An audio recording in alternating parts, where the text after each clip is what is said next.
حضور صلی اللہ علیہ وسلم نے وضو فرمایا، نماز کی نیت باندھنے لگے۔ فاروق اعظم نے پوچھا کیا کرو گے؟ کہ نماز پڑھوں گا۔ عرض کیا نماز کیا چیز ہے؟ فرمایا میرے اللہ کا حکم ہے، میرے اللہ کی یاد ہے، عبادت ہے۔ کھاتا نا آخر فاروق ہلکی سے تو نہیں مانگی تھی کالی کملی والے نے صلی اللہ علیہ وسلم۔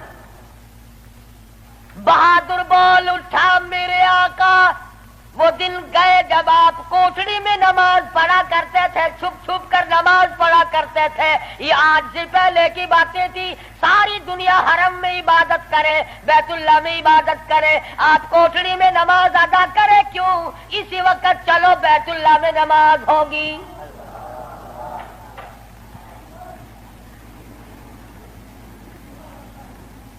ہلکی، میں نے عرض کیا تھا نا کہ ہلکی سے نہیں مانگی نبی نے۔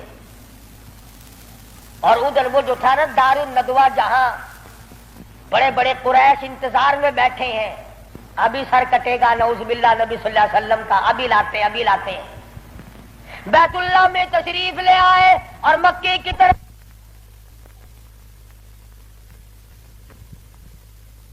بچے دوڑے لوگ، یہ کام بن گیا۔ جس کام کے لیے ہم نے بھیجا تھا وہ کام بن گیا۔ نعوذ باللہ نبی کو شہید کر دیا گیا۔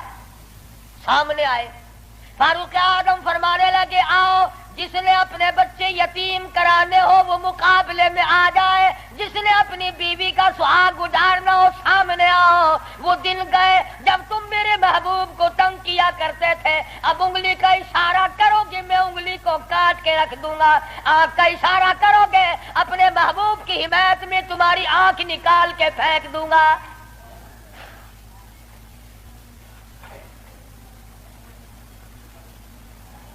خطاب کے بیٹے تجھے تو ہم نے سر لینے کے لیے بھیجا تھا۔ کہنے لگا ایسا ہی سودا ہوا کرتا ہے، سر لینے آیا تھا مگر سر دے بیٹھا ہوں، سر دے بیٹھا ہوں۔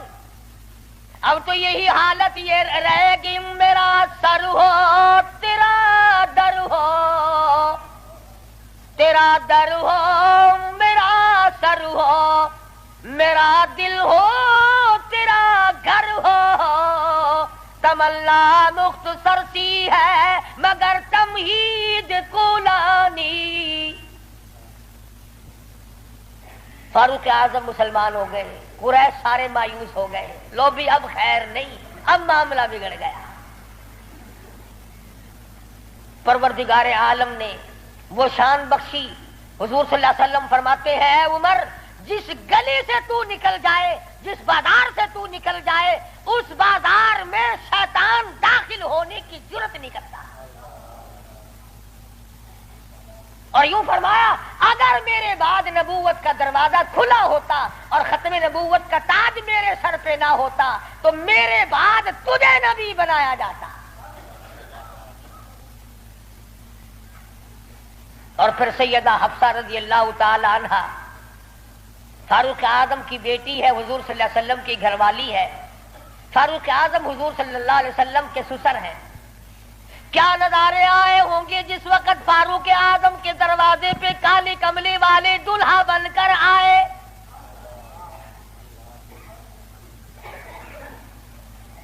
جس کا داماد امام الانبیاء ہو، کیا کہنا اس کی عظمتوں کا۔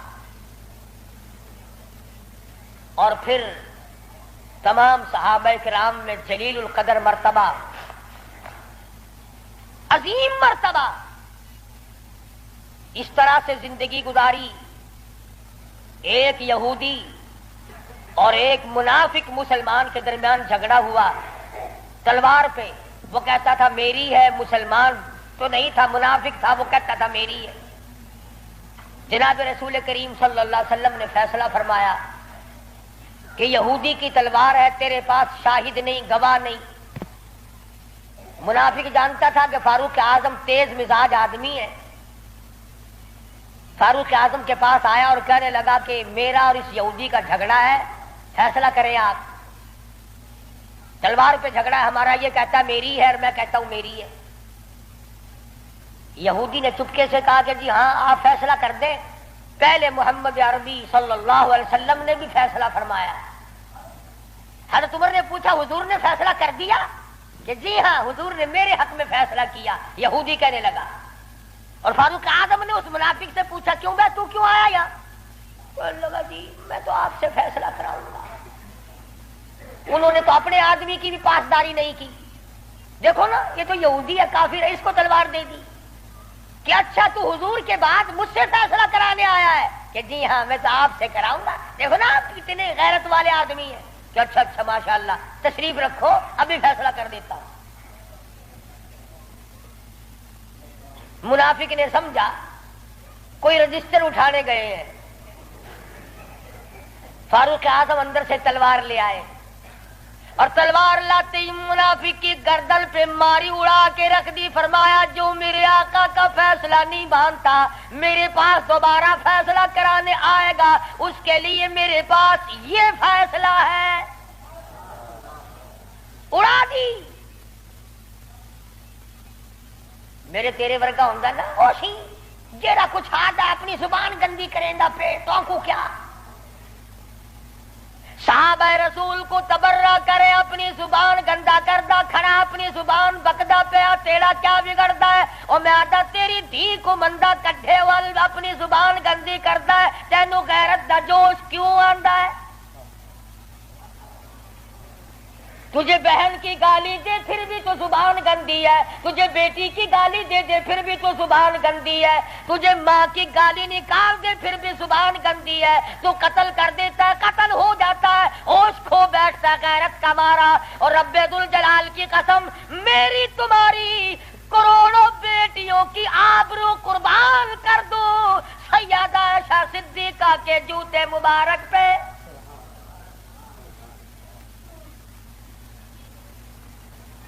کیوں گالی دے کوئی کسی کو؟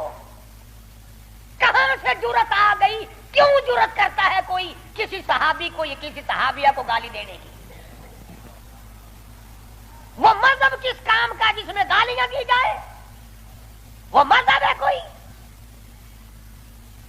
وہ عبادت ہے کوئی جس میں گالی ہو سب و ستم ہو تبرہ ہو؟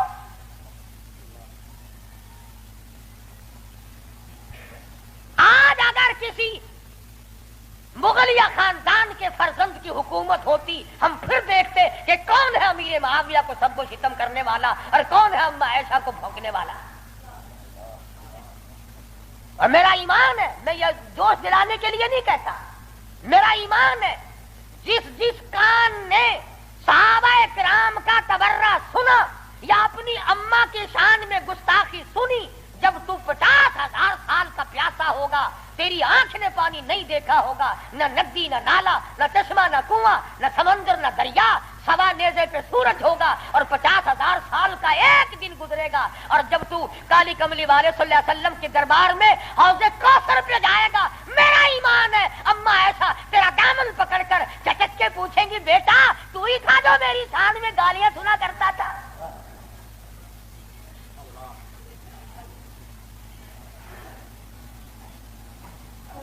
تماشا نہیں ہے دین ہے دین.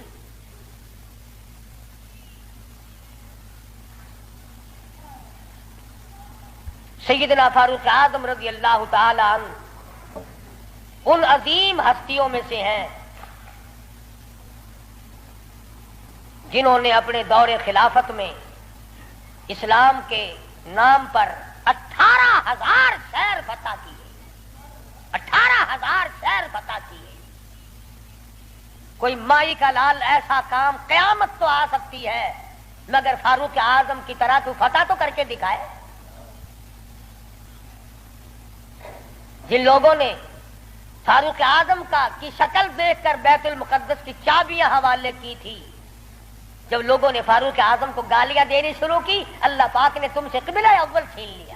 کیا تم اس قابل ہی نہیں جس کے چہرے کی برکت سے تمہیں بیت المقدس ملا تھا اس کو بکواس کر رہے ہو. جاؤ اب بیت المقدس میں یہودیوں کو تو دے سکتا ہوں مگر گالیاں دینے والوں کو نہیں دوں گا.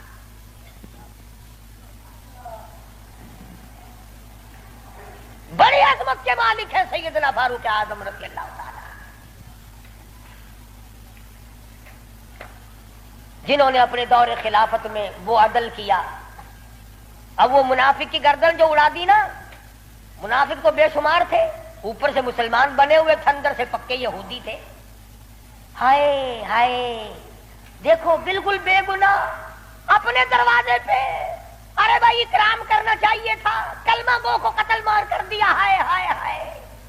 سارے اکٹھے ہو کے اور دربار رسالت میں گئے، دربار رسالت میں گئے. ہائے مر گئے، ہائے مر گئے، ہائے ہائے. حضور صلی اللہ علیہ وسلم نے پوچھا کیا ہوا؟ اجی بس وہ تمہارا ہے نا. وہ کون؟ اجی وہ بڑا، آپ نے بڑا بنا رکھا ہے نا اسے. کون؟ اجی وہ ہے نا جس کو فاروق اعظم کہتے ہیں عمر. ہاں. حضور صلی اللہ علیہ وسلم نے فرمایا ہاں ہاں کیا بات ہے. بالکل بے گناہ، بے قصور، بے خطا، بڑا نیک آدمی، حاجی قاضی نمازی، تلوار ماری گردن اڑا دی. مسلمان کی ہاں یہی تو دکھ ہوا، مسلمان کو مار دیا، بدلہ دلواؤ جلدی کرو. انہوں نے سوچا چلو ہمارا تو ایک کمینہ گیا، پر بدلے میں فاروق اعظم کو قتل کریں گے. امام الانبیاء محبوب کبریا حضرت محمد مصطفیٰ صلی اللہ تعالی علیہ وسلم نے فاروق اعظم کو بلا بھیجا. بلا کے فرمایا اے فاروق یہ کیا بات کہہ رہے ہیں؟ کہتے ہیں ایک مسلمان کو آپ نے قتل کر دیا بغیر کسی وجہ کے. فاروق اعظم پریشان ہوئے، میں اب کیا کروں؟ ادھر سے جبریل امین قرآن لے کر آ گیا. فلا وربک. لوگوں وہ کتنی بڑی شان کے مالک ہوں گے جن کی ضرورتوں کے مطابق قرآن اترا. فلا وربک، اے میرے محبوب تیرے رب کی قسم، مجھے اپنی قدرت کاملہ کی قسم، مجھے اپنی الوہیت کی قسم، مجھے اپنے جلال کی قسم، مجھے اپنی پروردگاری کی قسم، لا یؤمنون. اس وقت تک کوئی مسلمان ہو ہی نہیں سکتا، مسلمان بن ہی نہیں سکتا حتی یحکموک فیما شجر بینہم. اور میرے محبوب جو تیرے فیصلے کو پلٹ دے، جو تیرا فیصلہ نہ مانے، وہ مسلمان کائے کا. میں خدا قسم کھاتا ہوں فاروق نے مسلمان نہیں مارا بلکہ یہودی منافق مارا ہے.